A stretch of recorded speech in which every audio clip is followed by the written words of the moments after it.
Hello and welcome to the SaaS Growth Podcast. I'm your host, Carl Anderson. This week we're here with Jesse Wroblewski. He's the author of a new book called Marketing for Supervillains, as well as running an agency called Decommoditize, which focuses on branding and specifically differentiating your branding in a crowded market. So how are you today, Jesse? I'm doing great. Thanks so much for having me. Great. Let's talk about your book, Marketing for Supervillains. So what does that mean? Good question. So if you imagine a marketing agency run by a James Bond villain, right? So taking everything you know about marketing, putting it into action. And when we talk about when you're entering a market or you're part of a market, there's usually always a name brand, right? The super brand or the superhero in the marketplace. And the superhero usually has huge public favor. Everybody loves them. They usually have big budgets, which in marketing is big muscles equate to big budgets. And when you're the smaller guy entering the market, to go head to head with that superhero or super brand and try to outspend them, try to do more social media than them, it's usually a recipe for failure. So if you think about it from the mindset of a supervillain, supervillains usually don't have huge muscles. They certainly don't have public favor. They come at it from an underdog perspective. They have to use their brains. They have to outsmart or outwit the bigger guy in the fight. So with that spirit, we take all of that spirit. We look at uncommon or unconventional examples in the marketing industry, things that have affected my life as I consider myself a differentiator. And I try to make it nothing you've ever seen in a marketing book before. All the examples the tried and true examples, we toss them out the window and try to usher in a new era of marketing unicorns. Can you give us a little sneak peek about one of your techniques that you cover in the book? Sure. So the book focuses on differentiation, right? Finding your one special thing. And that's not new. Most marketing books will say, they call it a USP, unique sales proposition, or find your differentiator. And then they leave it at that. Right? That's an incredibly monumental task of finding that one special thing. And then the second part of that is, how am I going to tell the world about this one special thing? So the majority of this book is I've codified how to find your one special thing. And we've done that through something called the universe of differentiation. And it's basically a picture of a solar system, and there's 12 planets.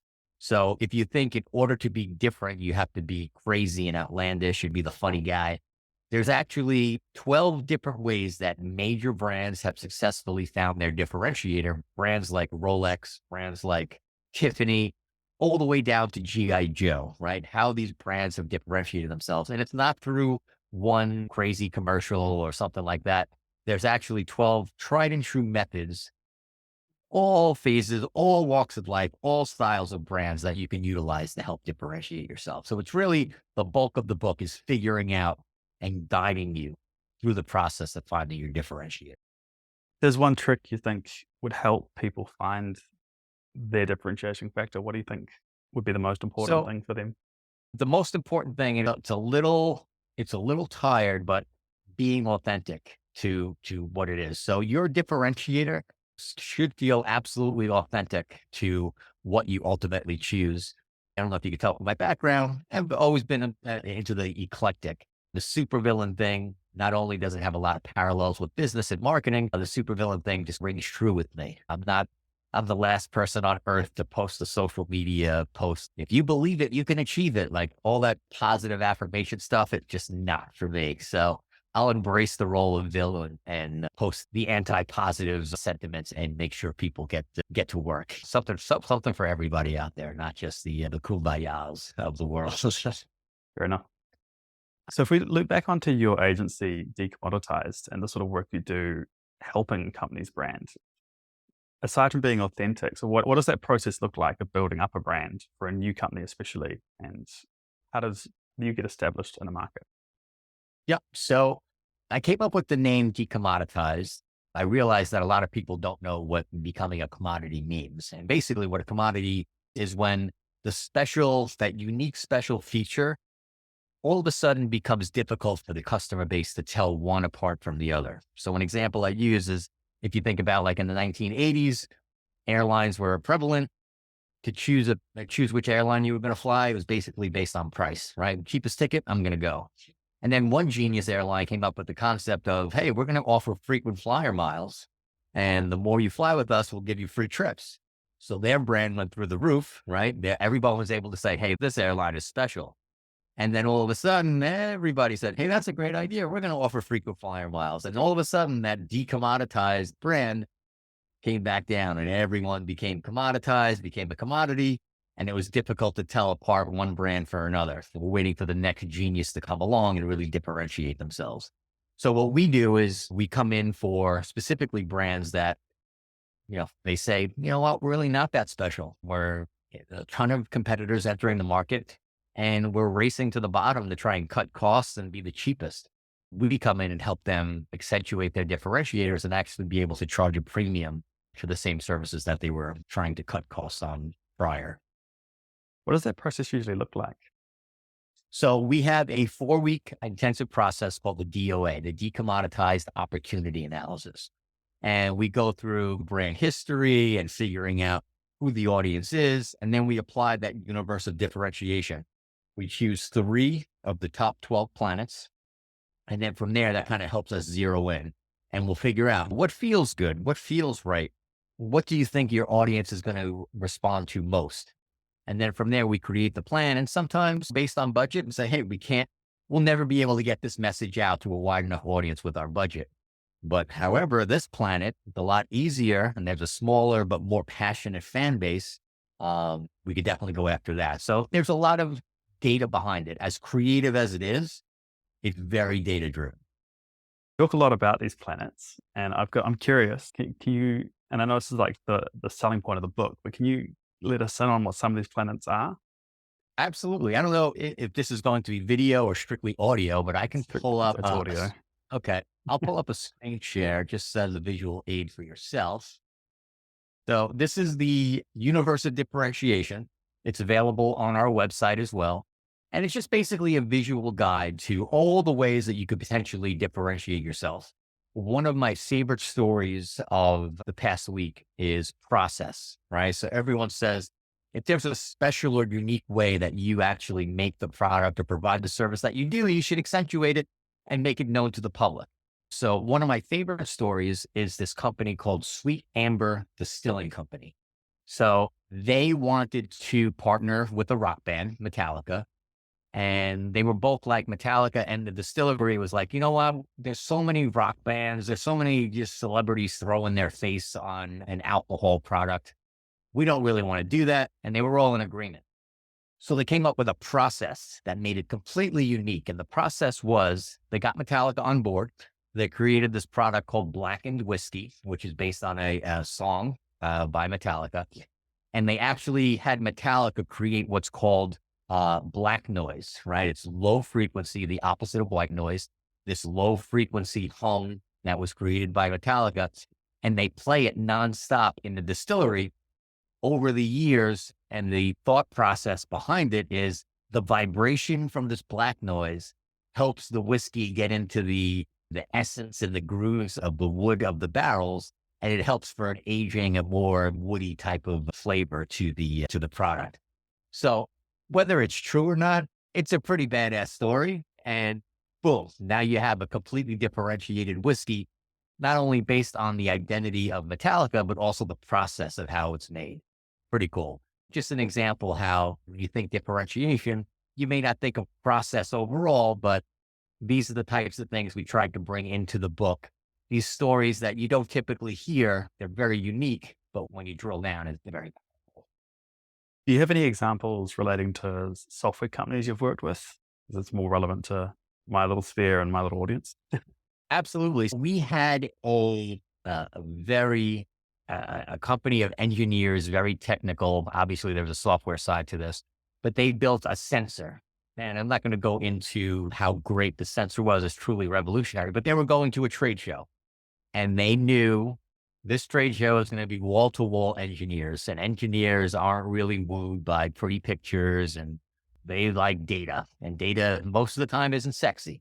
So we took this sensor And basically, long story short, it had the ability to detect aggression. And the thought was you put it in prisons, you put it in schools, and when it detects a certain level of whatever in a person's voice, it's supposed to proactively prevent a fight from happening, right? So you send security or whatever to the jail cell, to the prison, to the school when that sensor goes off.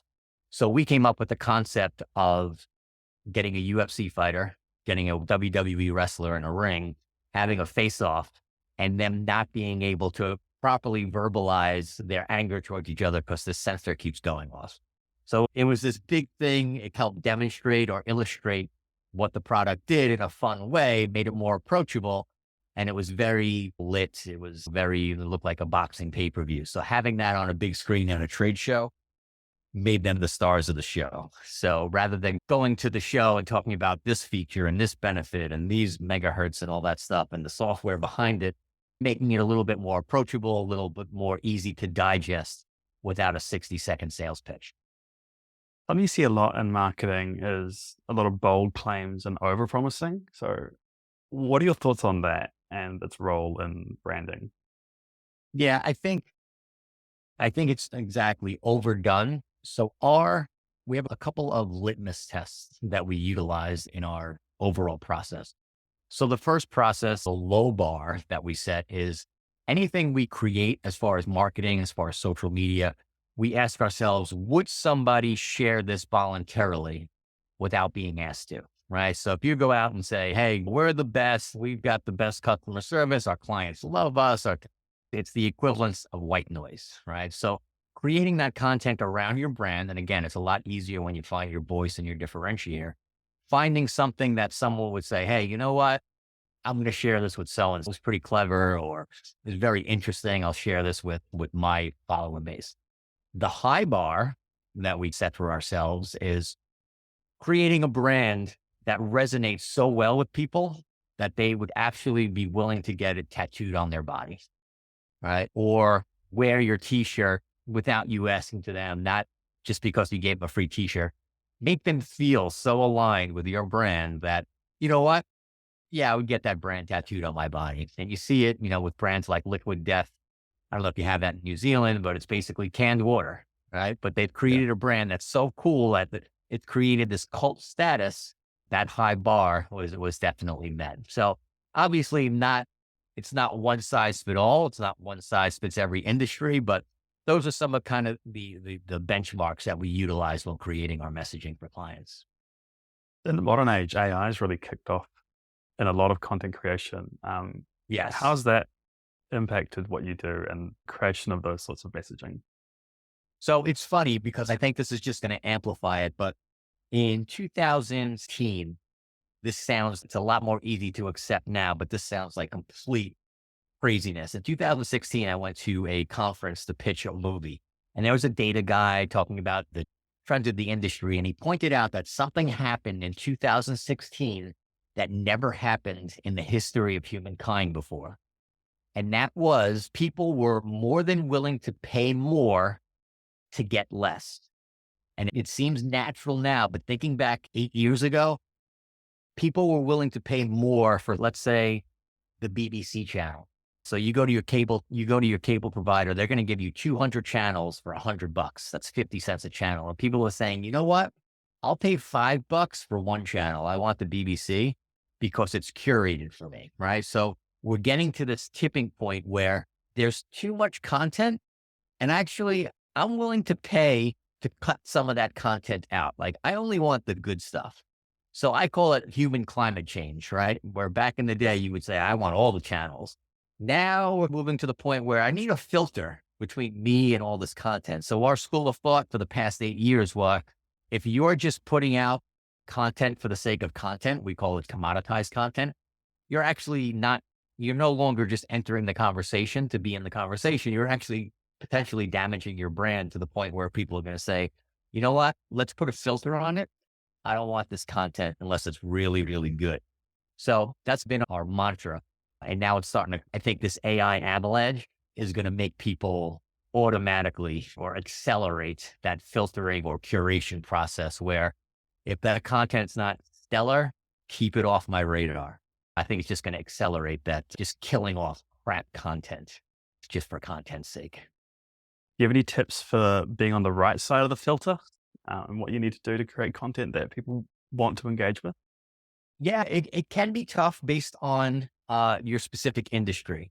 Some of the examples you may have heard when Guinness, the beer company, realized that people were spending less time in bars and sales were going down. They did a survey and they realized that people like trivia. And if they can talk about trivia more, they'd spend more time in bars and they would buy more beer.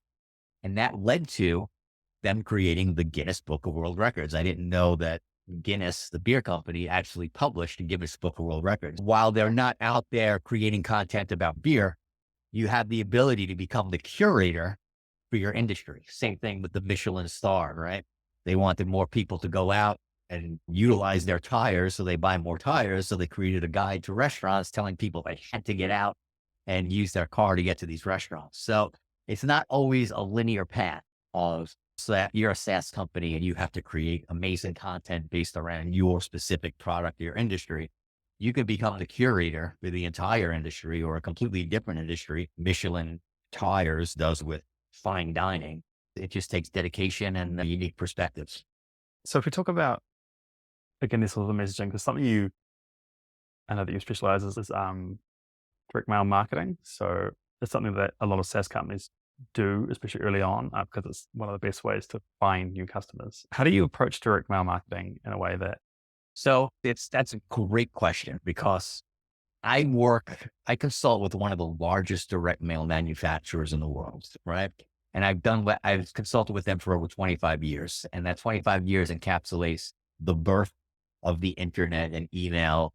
And it was like the writing's on the wall, direct mail is dead. So in the next 25 years, this is going to be over. And direct mail right now is bigger than it's ever been.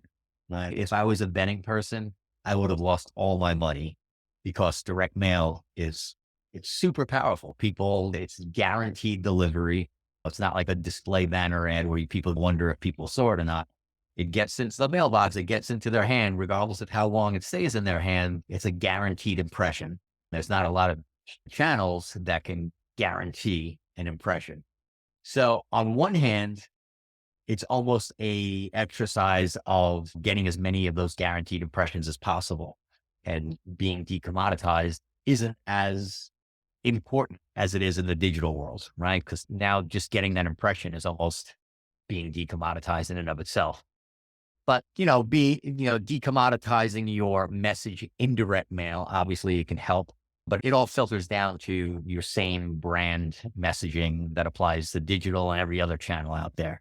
And with direct mail, coming from my experience, it's always a budget type of thing. So if you could make it a little smaller and get an extra 10,000 impressions out there by getting into more people, I would definitely go that route, as opposed to doing some crazy big time door bust mailer.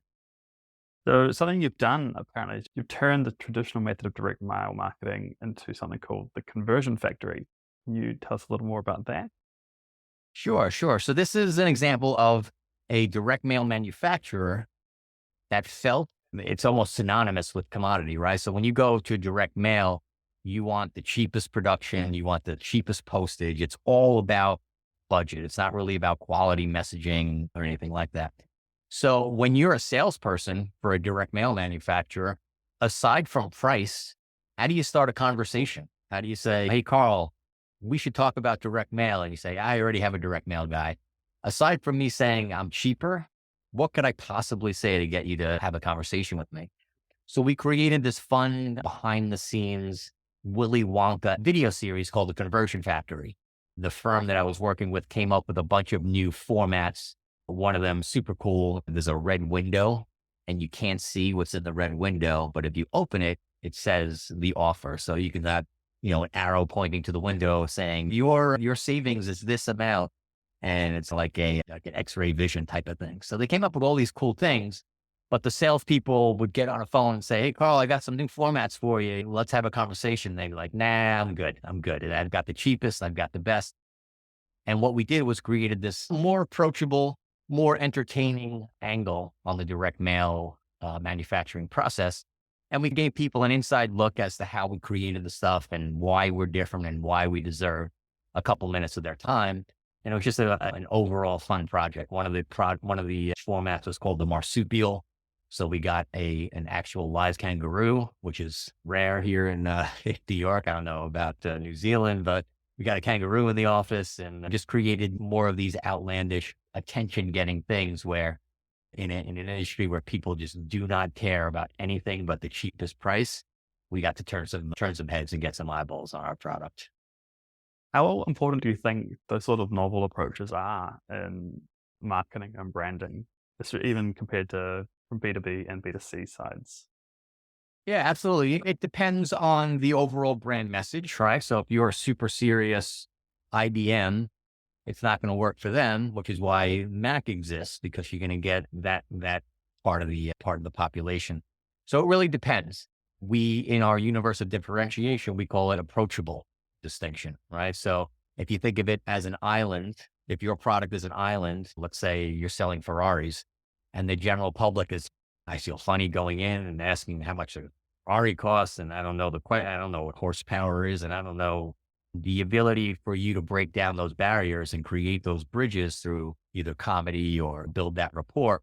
It makes the customer a lot less anxious, and it makes you a lot more approachable. I use the example Ferrari, which isn't the best example because they want to have an elevated, almost, if you think about that island, they want the drawbridge because they don't want everybody to be able to access the Ferrari. But if you're looking to appeal to a wider crowd, it might be the right way to go. We work a lot with distilleries, and we learned that you go up to a bar and you ask for whiskey and the guy says, "What kind?"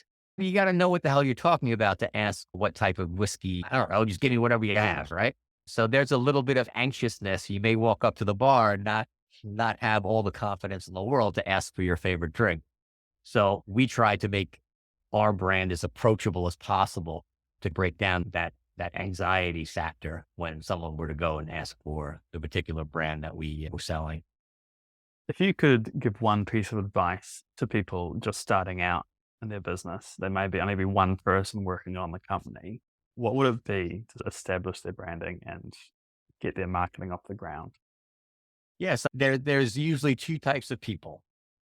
The first type of person is the type of person that can't read the writing on the wall because they think I'm special, and I'm in that group. So I had a giant agency, tons of really unique minds running around, pinball machines. When someone said, "Hey, there's going to be a flood of web designers entering the market. You guys are going to become a commodity really soon." And I thought, we're special. We're quirky. We got the cool office. We're special. And sure enough, the tidal wave came and we had to lower our prices and figure out a way to reposition ourselves to stop from becoming a commodity. So there's those people. If you're one of the I'm special, take the stimulus from your environment and figure out if you're really that special. And if you are, figure out a way to articulate it to the marketplace. Don't just keep it inside and walk around like you're the best kept secret, because the best kept secrets, they don't make a lot of money. So if you don't feel you're special, rest assured that absolutely every brand with enough courage can be decommoditized or differentiated. It's just a simple process of figuring out how. Thanks for coming on the podcast today. I've really enjoyed this chat. I appreciate it. Thanks for having me. This is Jesse Wroblewski and the author of Marketing for Supervillains. Where can people find the book, Jesse? Anywhere online, Amazon, Barnes & Noble, hard copy, soft cover, Kindle available. Should be easy to find. Awesome. Thanks for this chat. Great. Thanks so much, Carl.